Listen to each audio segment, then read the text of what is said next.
Hello friends, welcome back to channel महापुरुषों की बातें। सत्संगत जी सबको प्यार भरी राधा स्वामी। आइए सुनते हैं कुछ प्रेरणादायक वचन।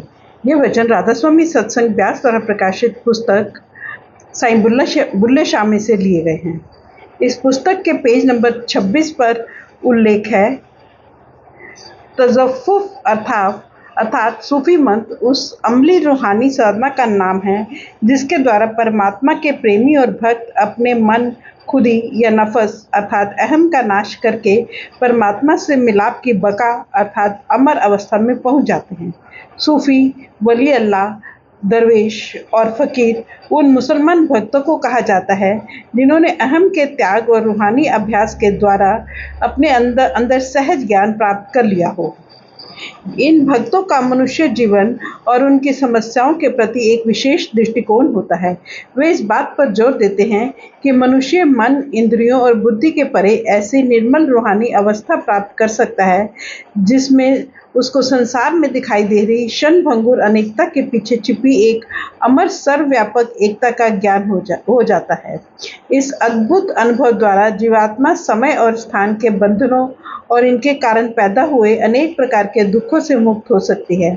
जीव को स्थूलता से ऊपर उठकर सूक्ष्मता में दाखिल होने में सहायता देना, अनेकता से एकता, परिवर्तन से अडोलता, अपूर्णता से पूर्णता और स्थायी दुखों से अमर आनंद की निश्चल अवस्था में पहुंचाना सच्ची रूहानियत, तसव्वुफ या सूफी विचारधारा का मूल उद्देश्य है। साईं बुल्ले शाह की वाणी मनुष्य के इसी निरंतर प्रयत्न की एक शक्तिशाली कड़ी है। सच्ची रूहानियत की दूसरी आवश्यक मान्यता यह है कि मन और इंद्रियां आत्मा के कार्यशील होने के यंत्र हैं। इनके द्वारा कार्यशील होने वाली आत्मा स्वयं इनसे भिन्न और स्वतंत्र है। आत्मा का अस्तित्व ना तो शरीर और मन इंद्रियों पर आधारित है, न ही ये आत्मा की मूल प्रकृति को बदल सकते हैं। कुरान मजीद में आता है, अल-रूह अम्रे रब्बी अर्थात आत्मा परमात्मा का अंश है। इसमें परमात्मा वाली सभी विशेषताएं मौजूद हैं। मन माया का साथ लेने के कारण आत्मा के ये गुण दब चुके हैं। मन माया के पर्दे दूर करके आत्मा अपने दिव्य गुण दोबारा प्रकट कर सकती है। साईं बुल्ले शाह मातलोक में उतरकर अपने आप को मादा समझने वाली और शरीर तथा इंद्रियों का साथ देने के कारण अपने आप को शरीर और तथा इंद्रियां समझने वाली आत्मा को उसके निर्मल दैवी स्रोत की याद कराते हैं। आप समझाते हैं, हे आत्मा, तू परमात्मा की भांति अनंत प्रकाशमय अखंड चेतन और आनंद स्वरूप है। तू मन इंद्रियों का साथ छोड़कर अपने मूल को पहचान। कहते हैं, बुल्ला शाह संभाल तू आप ताई, तू तो अनंत लग दे में काहे सोए। बुल्ला शाह संभाल जब आप देखा, सदा सोहंग प्रकाश होए झुलदाए। सुख रूप अखंड चेतन है तू, बुल्ला शाह पुकार दे वेद चारे। बुल्ला शाह संभाल तू आप ताई, तू ता सदा आनंद है चानना है। साईं बुल्ले शाह ने मनुष्य के सामने अपने आपे और अपने मूल की पहचान का बड़ा प्रश्न खड़ा किया है। वे कहते हैं, हे प्राणी, तू ध्यानपूर्वक सोच, तू कहाँ से आया है और तुझे कहाँ जाना है। तू किधरों आया, किधर जाना, अपना दस ठिकाना। शरीर आत्मा के सहारे खड़ा है और आत्मा अमर, अनादि और अजन्मा है। यह मजहबों, मुल्कों और कौमों के बंधनों से मुक्त है। यह भले बुरे, दुख सुख और मित्र शत्रु की हर प्रकार के द्वैत से ऊपर है। यह 5 तत्वों की उपज नहीं, सूक्ष्म चेतन और प्रकाश रूप है। आत्मा संसार की रचना से पहले भी विद्यमान थी और संसार की समाप्ति पर भी इसका अस्तित्व समाप्त नहीं होता।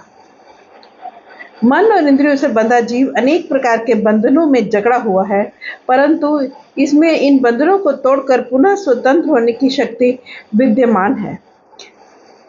काफी है, हम बेकैद, मन बेकैद, न रोगी न वैद, ना मैं मोमन ना मैं काफर, ना मुल्ला ना सैद, 14 तब की सैर असाडा किते न होंदा कैद। यह सही है कि संसार में आत्मा मनुष्य बनकर आई है, पर यह बहुत ऊंचे स्थान और ऊंची हकीकत में से आई है। इसमें उस स्थान तक वापस पहुंचने और उस सत्य में समाकर उसका रूप हो जाने की सामर्थ्य सदा बनी रहती है। तू उस मुकामों आया है, इत्थे आदम बन के आया है। बाइबल में आता है कि परमात्मा ने मनुष्य को अपने जैसा बनाया है। निस्संदेह मनुष्य 5 तत्वों के शरीर के कारण नहीं, बल्कि उसमें रखी आत्मा की ज्योति के कारण ही प्रभु का रूप है, और अपने अंदर उस सत्य को दोबारा जागृत करना ही जीव का वास्तविक उद्देश्य है। साईं बुल्ले शाह कहते हैं, इस मन माया के देश में आकर जीव अपने असली स्वरूप और असली घर को भुला चुका है।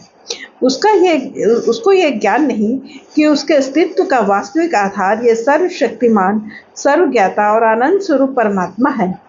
जिस जीव को ना तो अपनी वास्तविक सामर्थ्य का ज्ञान हो, ना अपनी शक्तिशाली आधार का पता हो, और जो अपने असली घर को भूलकर पराये देश में ठोकरें खा रहा हो, वह सुख और शांति की आशा कैसे कर सकता है। साईं जी ने अपनी काफी उठ जाग घुराड़े मार नहीं में जीवात्मा को गाफिल, अचेत, सोई हुई, नींद में खोई हुई और खराटे मार रही कहा है।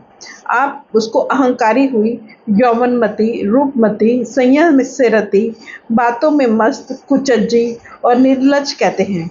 आप जीवात्मा को सावधान करते हैं कि यह देश तेरा देश नहीं, तेरा देश बहुत दूर है। रास्ते में घने जंगल हैं, सुनसान शमशान है। जब तुझ अकेले को यहाँ से चलना पड़ेगा और कोई संगी, साथी या मित्र तेरे साथ नहीं होगा, तो तेरी सहायता कौन करेगा। यह सिकंदर जैसे सम्राट, सुलेमान जैसे बुद्धिमान, बड़े बड़े पीर और पैगंबर स्थायी तौर पर न रह सके, तो तू यहाँ कैसे सदा रह सकती है। यहाँ यूसुफ जुलेखा नहीं रहे, चंबेली लाला सोसन और सिंबल नहीं रहे, ऐसे कोई पायदार नहीं। यहाँ एकत्र करने वाली केवल एक ही वस्तु है, उस साईं परमात्मा का प्यार और उसका कलमा या शब्द जो दोबारा उससे मिलाप करा सकता है। बुल्ले शाह अपनी काफी कर कतनवल ध्यानकुड़े में सांसारिक वृत्ति वाली आत्मा को अहंकारी, गवार, गुमानी, गाफिल, भोली, कमली, झल्ली आदि कहते हैं।